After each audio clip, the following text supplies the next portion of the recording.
কল্পনা করুন মহাকাশের এই বিশাল অন্ধকারে এমন কিছু গ্রহ লুকিয়ে আছে যাদের কোনো সূর্য নেই, যাদের কোনো আলো নেই। ওরা কোনো নির্দিষ্ট কক্ষপথে চলে না, বরং মহাকাশের শিকারী বাঘের মতো ঘুরে বেড়ায়। এদের বলা হয় রুক প্ল্যানেট। আমরা জানি প্রতিটি গ্রহ কোনো না কোনো নক্ষত্রকে কেন্দ্র করে ঘুরে, কিন্তু এই গ্রহগুলো কোটি কোটি মাইল জুড়ে বিস্তৃত গুটগুটে অন্ধকারে একা ছুটে চলেছে।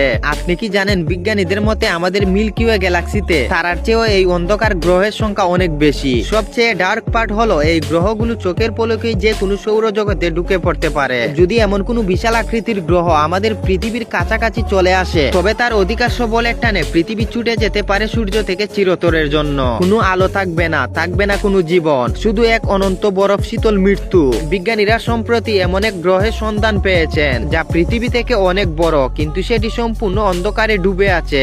এটাকে বলা হচ্ছে মহাকাশের অদৃশ্য কুনি, কারণ এটাকে টেলিস্কোপ দিয়ে দেখা প্রায় অসম্ভব। ভাবুন তো, এই মুহূর্তে কোনো এক অন্ধকার গ্রহ কি আমাদের দিকে এগিয়ে আসছে? কমেন্টে জানান আপনার মতামত, আর এই চ্যানেলটাকে গুরুত্বপূর্ণ মনে করলে সাবস্ক্রাইব করে রাখতে পারেন।